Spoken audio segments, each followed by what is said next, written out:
Lecture 16 page number 338 મિત્રો એસ્ટરીકરણની વાતો કરતા હતા। એસ્ટરીકરણની અંદર કાલે એસ્ટર બનાવ્યો તો કાર્બોક્સિલિક એસિડની આલ્કોહોલ સાથે એસિડિક માધ્યમ સલ્ફ્યુરિક એસિડની હાજરીમાં પ્રક્રિયા કરી અને એસ્ટર અને પાણી મળતું હતું। એ પ્રક્રિયા પણ પ્રતિવર્તી હતી। આજે આપણે એસાઇલેશન એવું આપણે જોઈએ છીએ। એસિડિક માધ્યમમાં પ્રતિવર્તી પ્રક્રિયા છે। સાંદ્ર સલ્ફ્યુરિક એસિડની હાજરીમાં આલ્કોહોલની કોની આલ્કોહોલ એ એનહાઇડ્રાઇડ સાથે પ્રક્રિયા કરીશું। કોના સાથે? એનહાઇડ્રાઇડ RCO2O એનહાઇડ્રાઇડ આના સાથે પ્રક્રિયા કરીશું તો આપણને એ એસ્ટર એક મળવાનું છે અને પાણી સાથે કોણ મળશે? કાર્બોક્સિલિક એસિડ મળશે। આવી પ્રક્રિયા એ આપણે જોઈએ। RCO પ્લસ RCOO માઇનસ આની અંદર એનહાઇડ્રાઇડની અંદર આવા બે સમૂહ હોય છે। આ બે સમૂહ RCO આ પ્રકારની પરિસ્થિતિ આ એનહાઇડ્રાઇડ છે।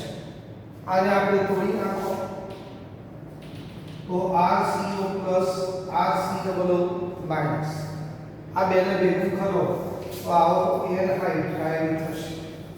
આવો એનહાઇડ્રાઇડ થશે। RCO બે વખત છે twice RCO plus RCOO minus તો આવું આની અંદર RO minus alkoxide H plus આ H પ્લસ RCOO માઇનસ સાથે પ્રક્રિયા કરશે તો કાર્બોક્સિલિક એસિડ દૂર થવાનો। કોણ દૂર થવાનો? Carboxylic acid. કાર્બોક્સિલિક એસિડ દૂર થાય તો આપણને મળશે શું? RO માઇનસ RCO પ્લસ તો ROCOR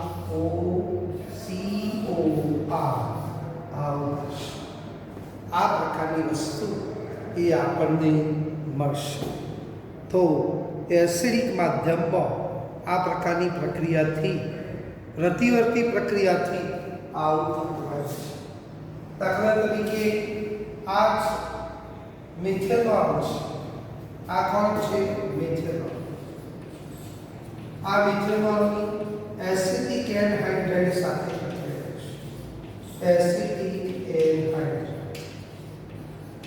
એસિટિક એનહાઇડ્રાઇડ સાથે પ્રક્રિયા કરીશું તો આપણને શું મળશે એની વાત કરીએ।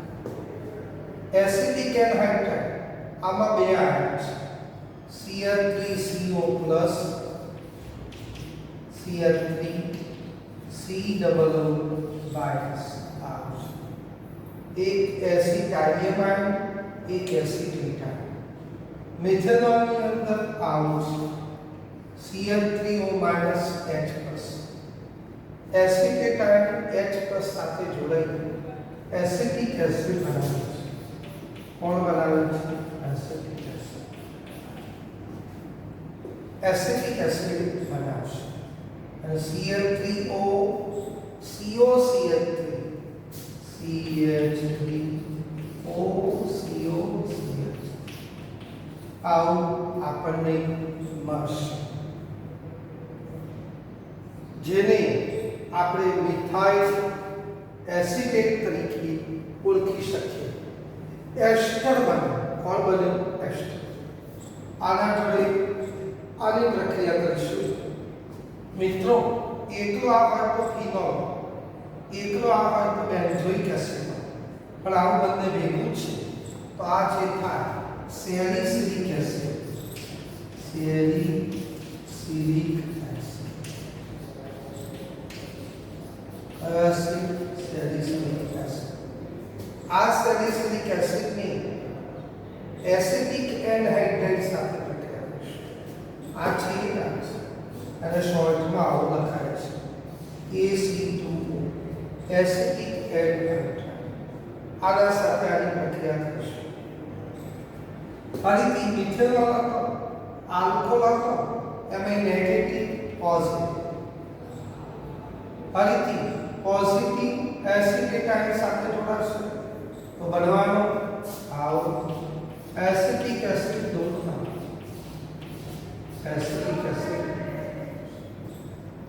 એસિડિક એસિડ દૂર થઈ ગયું. O સાથે COCl3 બેન્ઝીનની ગ્રુપમાં આવું બેન્ઝીનની ગ્રુપમાં COOH તો એમને રહેશે પણ અહીં જે ખરો O અને હવે આવશે COCl3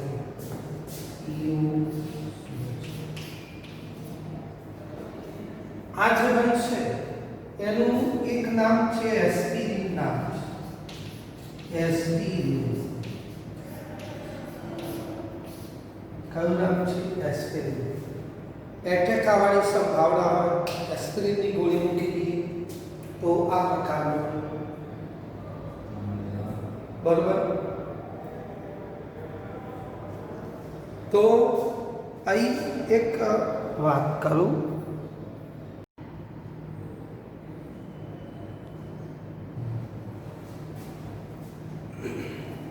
तो एस्पिरिन बने आ एक प्रणालिका घटक नाम है. केवु नाम है? प्रणालिका घटक. एस्पिरिन. बीजू आनु नाम है एसिटाइल सैलिसिलिक एसिड. एसिटाइल आ सैलिसिलिक एसिड आवे छे OH અને COOH એટલે सैलिसिलिक एसिड. आ एसिटाइल समझ माटे acetyl salicylic acid. Acetyl salicylic acid.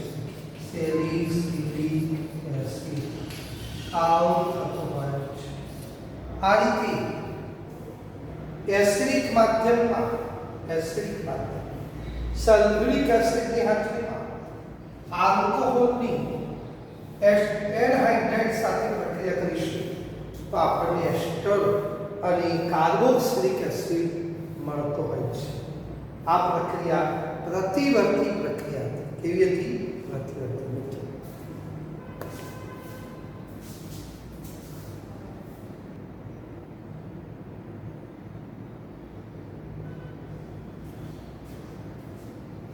મિત્રો અત્યાર સુધી એસિડિક ઉદ્દીપકની હાજરીમાં પ્રક્રિયા કરતા હતા. અત્યાર સુધી પ્રતિવર્તી પ્રક્રિયા હતી પણ હવે તમે જોશો કે સિંગલ પ્રક્રિયા થશે. માત્ર પુરોગામી પ્રક્રિયા પ્રતિગામી પ્રક્રિયા થશે. પિરિડિન જેવો નિર્બળ બેઝની હાજરીમાં પ્રક્રિયા થશે. આલ્કોહોલની એસિડ ક્લોરાઇડ સાથે પ્રક્રિયા કરીશું. કોણ? Acid chloride. RCOCl એટલે એસિડ ક્લોરાઇડ. એસિડ આલ્કોહોલની એસિડ ક્લોરાઇડ સાથે પ્રક્રિયા કરીશું તો આપણને એસ્ટર અને એસિડ HCl મળશે. કોણ મળશે? HCl. આમાં તમે જોશો RO minus H plus alpha oxide RCO plus Cl minus H plus ની Cl માઈનસ સાથે પ્રક્રિયા થશે. H પ્લસ ની Cl માઈનસ સાથે એટલે HCl દૂર થશે. કોણ દૂર થવાનું? HCl. જો HCl દૂર થઈ ગયો તો આપણને મળવાનું આ એસિડ ક્લોરાઇડ છે. ઓઇલ ક્લોરાઇડ પ્રત્યે રાખે કયો? તો RO માઈનસ RCO પ્લસ તો આવું થવાનું ROCO. આ પ્રકારનો ડેશ અહીં દાખલા તરીકે આલ્કોહોલ છે. કોણ? મિથેનોલ. મિથેન આ કોણ છે? Acid chloride. બે કાર્બન છે, બે કાર્બન એટલે ઇથેન અને ઓઇલ ક્લોરાઇડ પ્રત્યે લાગે ઇથેનોઇલ ક્લોરાઇડ. ઇથેનોઇલ અથવા આનું બીજું નામ એસિટાઇલ ક્લોરાઇડ. Acetyl chloride.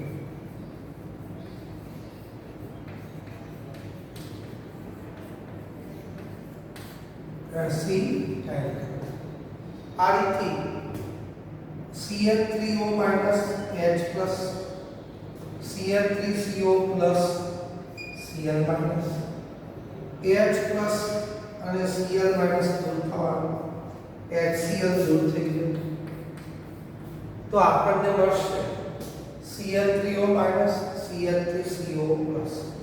તો શું મળવાનું? CH3O COCl.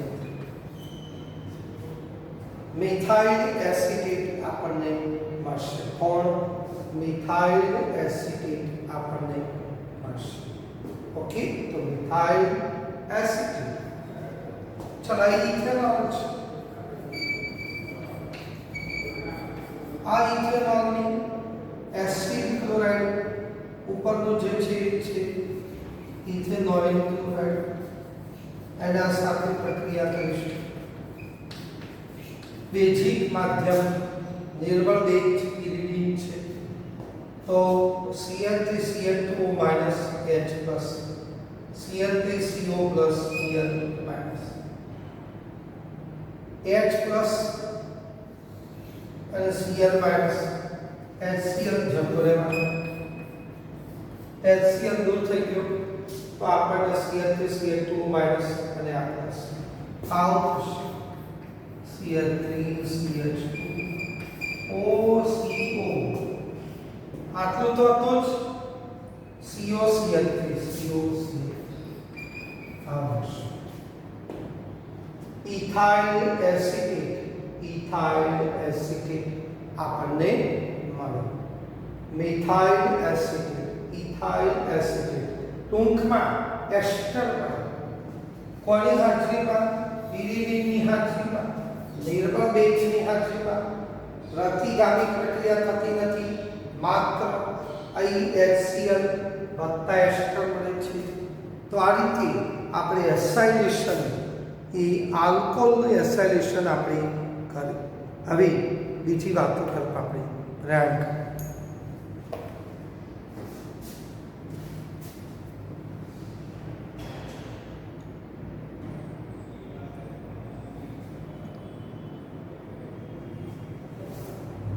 મિત્રો આલ્કોહોલનો બે બંધ તૂટવાની પ્રક્રિયા થાય.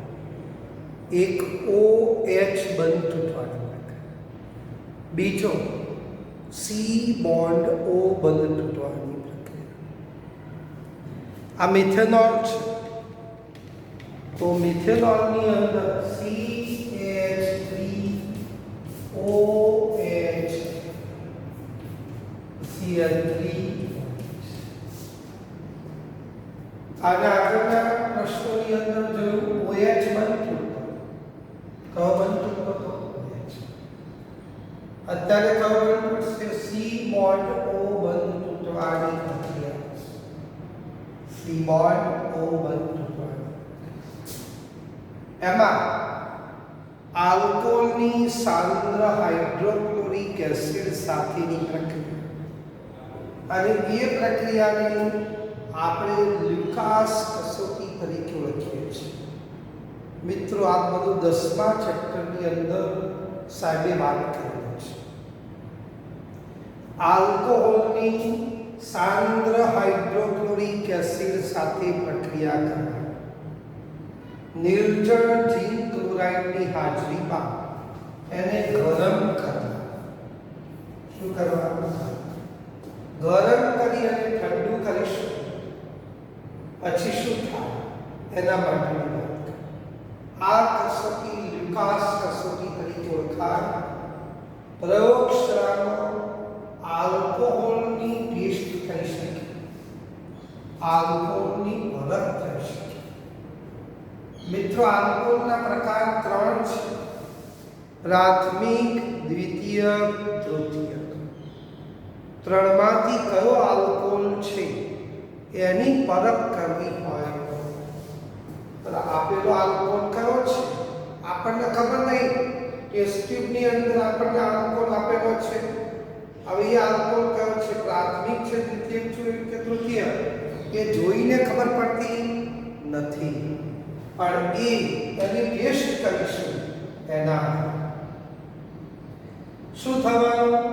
આલ્કોહોલનો સી બોન્ડ બનતું છે, સી બોન્ડ બનતું છે. OH નું વિસ્થાપન Cl વડે થશે. OH જતો રહેશે Cl, RCl વત્તા H પ્લસ OH માઇનસ એટલે H2O અને હેલો આલ્કેન મળશે. હેલો આલ્કેન અથવા આલ્કાઇલ હેલાઇડ મળશે. અહીં પણ મિત્રો આલ્કોહોલનો OH પણ તૂટી જશે અને Cl આવી જવાનું. OH નું વિસ્થાપન હેલોજન વડે થવાનું. CH3Cl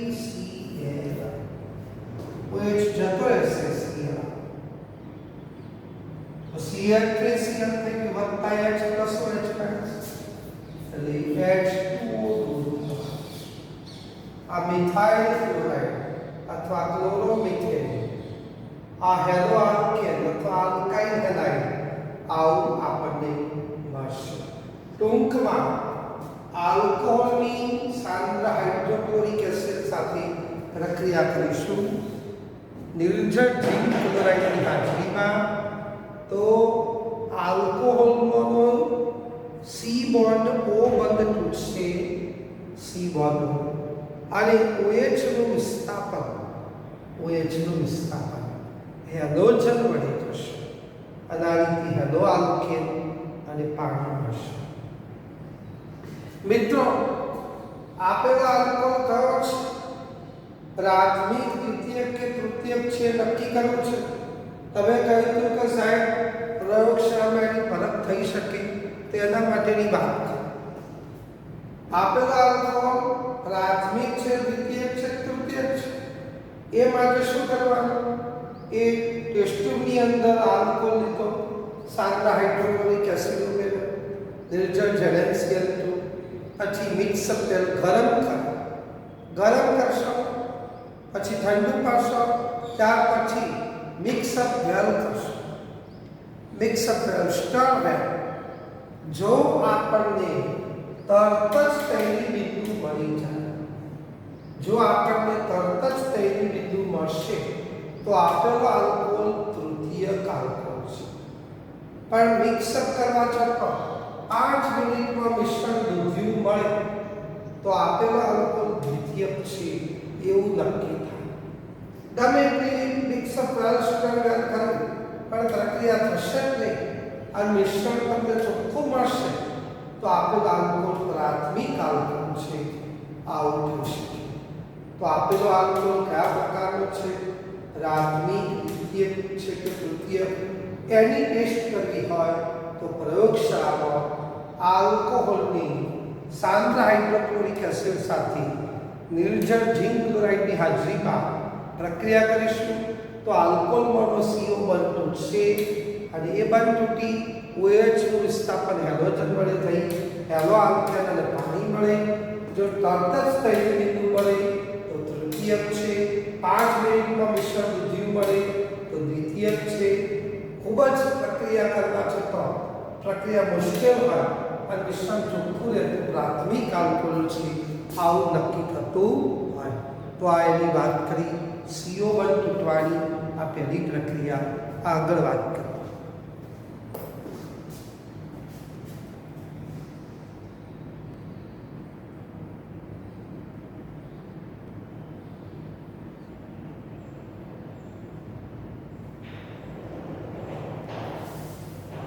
મિત્રો આલ્કોહોલમાં CO બનવાળી બીજા નંબરની પ્રક્રિયાની વાત કરું છું. આલ્કોહોલની CO તૂટવા માટે ફોસ્ફરસ ટ્રાયહેલાઇડ સાથે પ્રક્રિયા કરે. ફોસ્ફરસ એટલે P, ટ્રાયહેલાઇડ એટલે X. એના સાથેની પ્રક્રિયાથી આપણને શું થશે એની વાત કરું છું. આલ્કોહોલનો CO બંધ તૂટશે, આ CO બંધ તૂટશે અને OH નું વિસ્થાપન, OH નું વિસ્થાપન, આ CO બંધ તૂટવાનું છે અને OH નું વિસ્થાપન મિત્રો X મળી જશે. OH જતો રહેશે અને X આવતો રહેશે, આવતો રહેશે. RX મળશે, કોણ મળશે? વત્તા આપણને શું મળશે? એ પણ આ હેલો કેમ કયો હેલો વત્તા આપણને શું મળશે એના માટેની વાત કરું. OH નું વિસ્થાપન હાઇડ્રોજન વડે થયું, RX વડે હેલો આલ્કેન મળે, CO બંધ તૂટી ગયો વત્તા AH3PO3 મળશે. કેટલાક મિત્રો કહેશા કે 10મા ચેપ્ટરમાં આ સામે કર્યું છે. ફોસ્ફરસ એસિડ, કયો એસિડ? Phosphorus acid. H3PO3 એટલે ફોસ્ફરસ એસિડ, H3PO4 એટલે phosphoric acid. Hydrogen OH acid.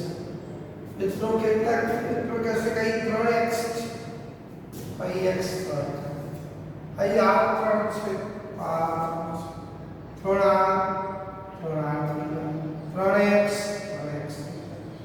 AH3PO3, AH3PO3, આવું OH નું વિસ્થાપન ઓલાનું Cl શું મળવાનું?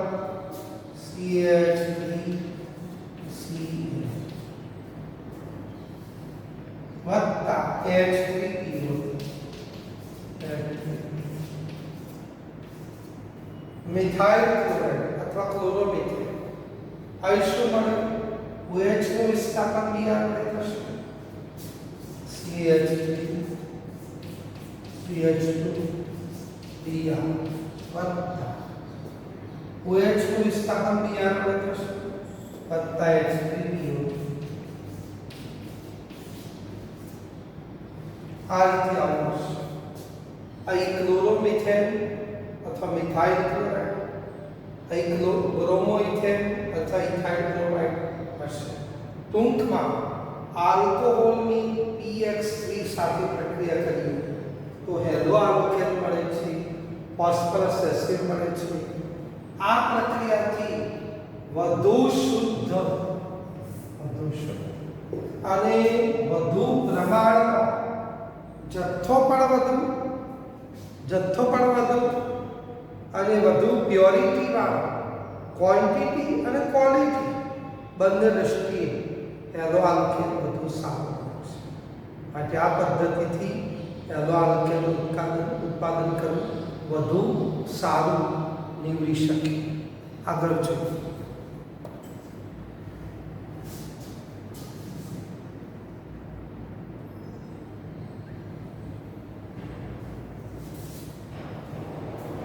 મિત્રો શું નામ છે? એક તો ફોસ્ફરસ ટ્રાયબ્રોમાઇડ, આનું નામ આપણે જોયું છે. સીધી લીટીમાં 4 કાર્બન છે, બીજા કાર્બન ઉપર મિથાઇલ સમૂહ છે, પહેલા કાર્બન ઉપર OH છે. માટે આનું નામ 2-મિથાઇલ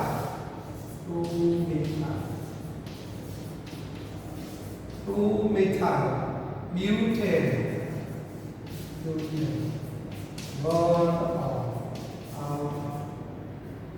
આનું નામ 1-ઇથાઇલ ethane 1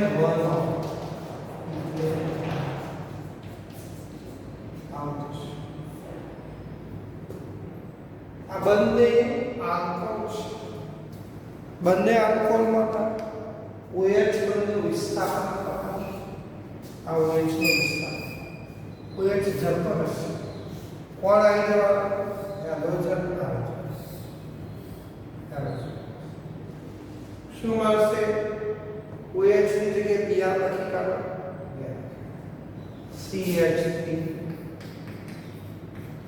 CH2 CH CH3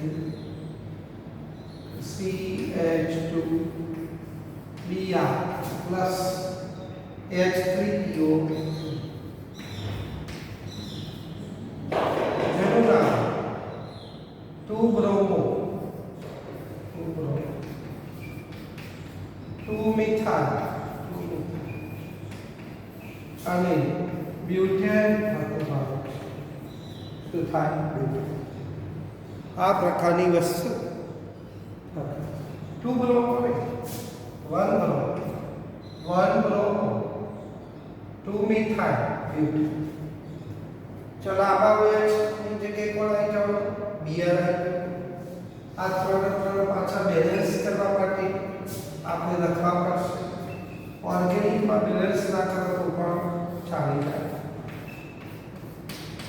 CH Br CH3 plus H3PO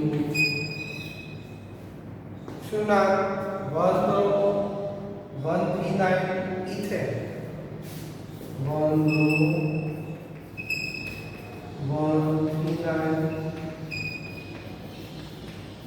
ethane આવું મળતું હોય છે. આ પ્રકારની વસ્તુ એ આપણને મળે. ઓકે, આની વાત કરી. ટૂંકમાં CO બની ફૂટે છે અને વધુ ને વધુ જથ્થામાં આપણને હેલો આલ્કેન મળે છે ફોસ્ફરસ ડાયહાઇડ સાથેની પ્રક્રિયાથી. ઓકે,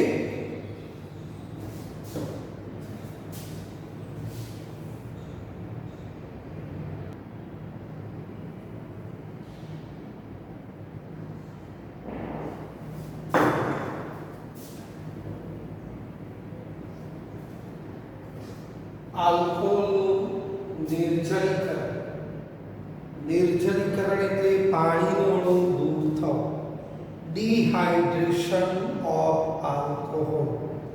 આલ્કોહોલમાંથી પાણીનો અણુ દૂર થવો. મિત્રો, આલ્કોહોલ છે તો પાસેના કાર્બન પરથી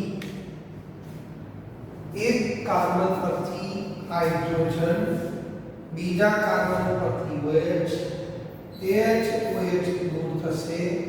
પાણીનો અણુ દૂર થવાનો અને આ બંને કાર્બનની વચ્ચે OH જતો રહ્યો તો દ્વિબંધનું નિર્માણ થશે. આ જે બનશે એ આલ્કીન સંયોજનો બનશે. કયા સંયોજનો? આલ્કીન સંયોજનો. મિત્રો, આ પ્રક્રિયા એસિડિક માધ્યમમાં સાંદ્ર સલ્ફ્યુરિક એસિડ, સાંદ્ર ફોસ્ફોરિક એસિડ ની હાજરીમાં પ્રક્રિયા થશે.